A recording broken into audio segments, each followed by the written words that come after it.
means that the power in the state or anything like that cannot be limited by another power.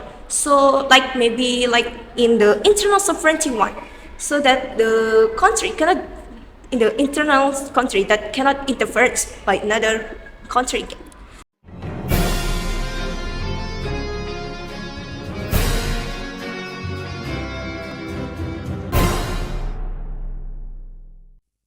Assalamualaikum warahmatullahi wabarakatuh. So how do you usually practice to playing a keyboard? I usually practice with my teacher in my home.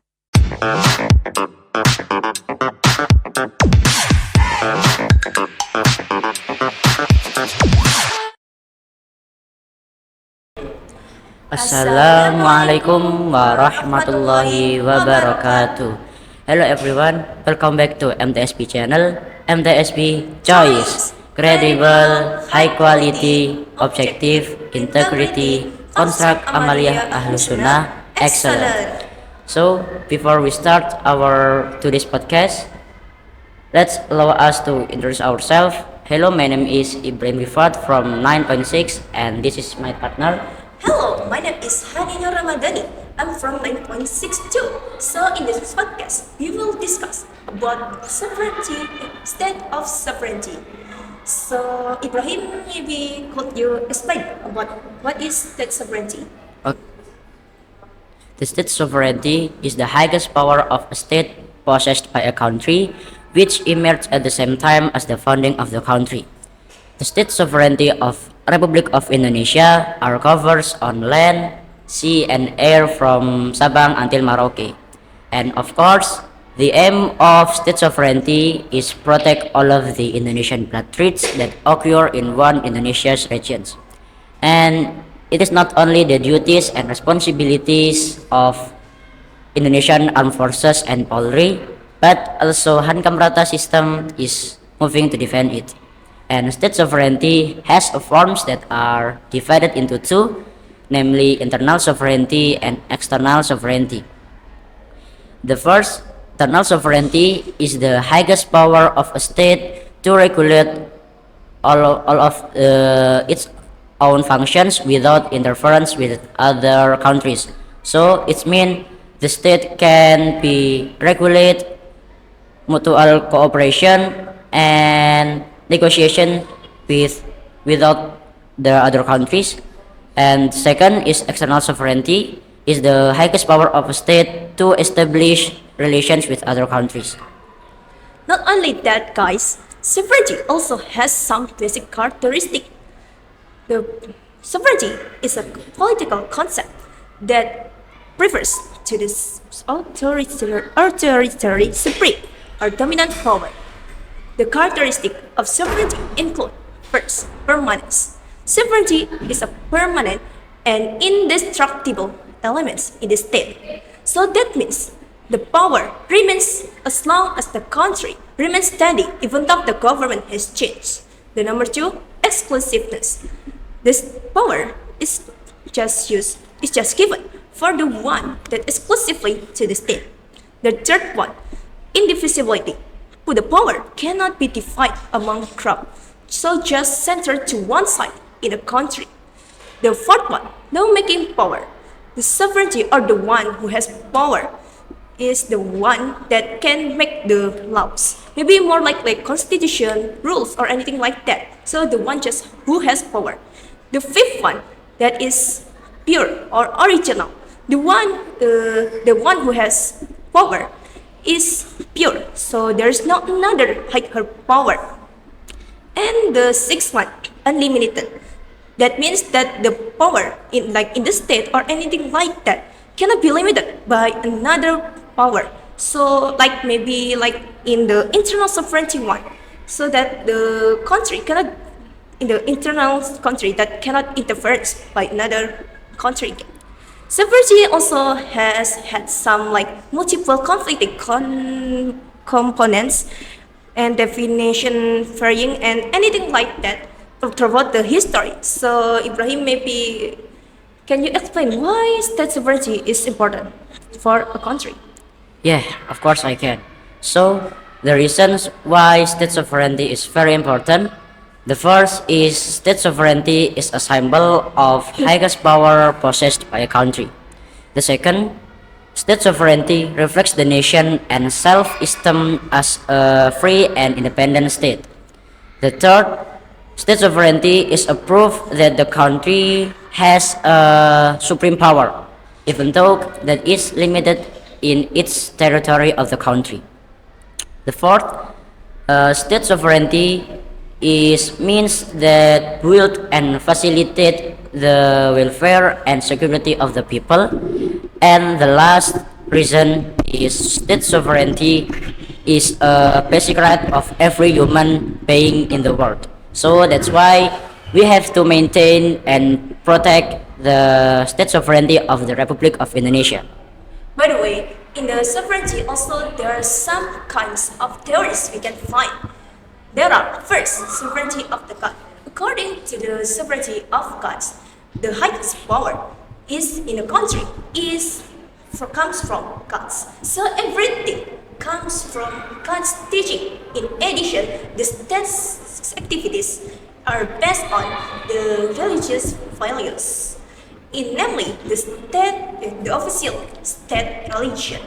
Therefore, the people who live in its own territory must obey and submit and serve the will of God as the owner of the country. This sovereignty developed in the 5th centuries to 15th centuries. The leader of the country is considered to have an ability to hold power and act as God's messengers. The characteristic of the sovereignty of God in the country that it doesn't distinguish between state affairs and religious affairs or vice versa.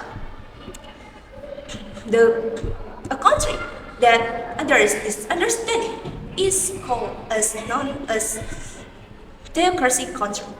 The second one, the sovereignty of the kings. That means that the highest power lies in the hands of the king or the ruler. One, because the king is considered as the descendant of the gods. The king has complete and absolute power, so he can do according his will, and he can do tyrannical and not subject to the constitution. The third one, people's sovereignty. According to the theories of people's sovereignty, the highest power lies in the hands of the people, and the state places the people in the highest position. The people can determine the course of the government so that the rules of the people cannot be ignored, and the state administrator must be responsible to people. A country that developed this theory or sovereignty is called a democratic country. The fourth one, state sovereignty. The state sovereignty, that means that the highest power lies in the country itself. The will of the country is contained in legislation and used as the main source of law. The laws are made for the benefit of the state, and the state is limited by the laws. This theory or this sovereignty developed in the 15th centuries. And the last one, that is sovereignty of laws. The sovereignty of the laws, that means that the highest power is in the laws itself. The laws are derived in the sense of justice, truth, and legal awareness. This theory is developed in the 15th centuries. So after I explain about these 5 theories of sovereignty, maybe can you explain about what is the example of the country that from these 5 theories? Okay, thank you so much, Hani. Yes, of course I can. So the example of country that you have explained, the first is in God's sovereignty. There are a country like France, Japan, Chinese and Iran. And second is king sovereignty, is like France, Germany in the time of Adolf Hitler, Brunei Darussalam, Thailand, and so on. And the next is people sovereignty, is there are Indonesia and United States. And next, state sovereignty, there are Italy and Russia. And the last is Laos sovereignty, is there are Indonesia, France, and also United States. So we have to explain it everything about state sovereignty from the definitions, theory, functions, and so on. So may I give you last question before we end our podcast? Okay, sure. What is it? So in Indonesia, what is the system of state sovereignty that implementation and occur in this country? Indonesia. Okay, so Indonesia is using the state sovereignty, that is sovereignty of people or popular sovereignty, because we know it from the laws in Indonesia. The best is Indonesia using the people's sovereignty based on the Pancasila in the fourth principle that say kerakyatan yang dipimpin oleh hikmat kebijaksanaan dalam permusyawaratan dan perwakilan. That means that the people has a right to be able to like voice or sound their opinion in anything like that. Maybe we know that it's just for deliberation, but it can be used for the countries too. Maybe that the people or like in the people who has in the government that like DPR, MPR, and anything like that has deliberation to make like decision. And the second one that it's already written in the constitution in the 1945 Constitution of Indonesia in the Article 1, Paragraph 2. That means that Indonesia is a country that developed the people's sovereignty. So that if Indonesia it say that kedaulatan adalah di tangan rakyat, so that the sovereignty is lies in the people. So that's why Indonesia is using the people's sovereignty. Okay, you are so great, honey. Thank you. No problem, you are too. Okay, so thank you, yeah. Yeah. So before we end the podcast in this time, we apologize if there are mistakes from us, and thanks for your attention. Wassalamualaikum warahmatullahi wabarakatuh.